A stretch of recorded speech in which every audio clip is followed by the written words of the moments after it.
Moving on to the Western Conference, we had a big matchup here. The Nuggets took a nice little road trip to Portland to face off against the Blazers and came out with a dub. 108-100 Nuggets victory. Jokic was he got in a little bit of foul trouble early, didn't get to play all that many minutes, but he was effective whenever he was in the game. This is some guy that I'm looking at as an MVP candidate every year. He is absolutely fantastic and a game changer from the center position. And I'll tell you what, you learned a lot about this Nuggets team. I know it's just at the beginning of the season here, but Jokic had no points at the half, and they were right in the game. And then when he started getting hot, they started to kind of take over the game. You could kind of see just when he started stepping up offensively, you could see how he galvanized the troops. You saw a little bit more pep to their step. And I'll tell you what, man, him and Jamal Murray are going to be great. And when you add that with guys like Paul Millsap, who had a pretty good game, Jokic, obviously, Murray. How about Will Barton stepping up, 11 of 12 from the free throw line, 19 points.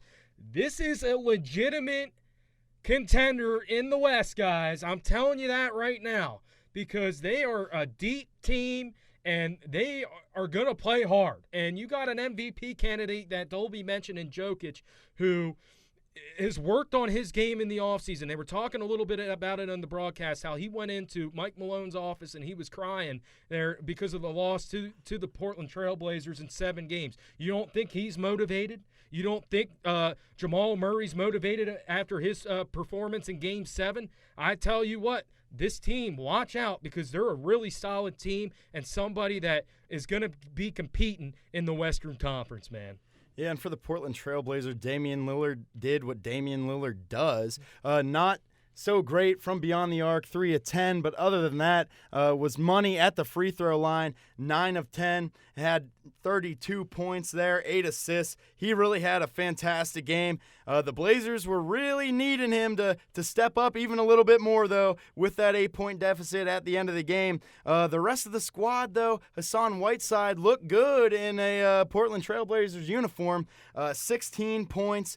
He registered 26 minutes, 6 of 7 from the field, and 4 for 4 from the line. 19 rebounds for this guy. He was really eating whenever Jokic was in the game.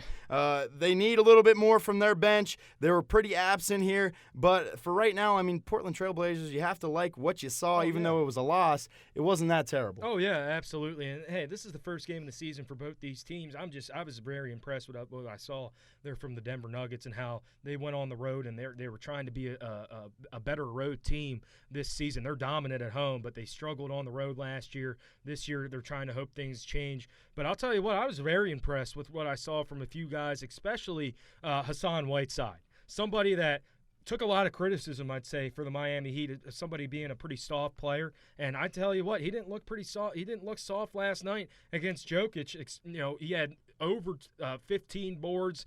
You think you said there 19 there, Dolby. He played well. Damian Lillard was awesome. They need a little bit more production, though, from C.J. McCollum. He didn't have the best game. You'll see that moving forward. He'll have a big game. But, hey, you got to like what you saw. If you're the Portland Trailblazers, they'll bounce back.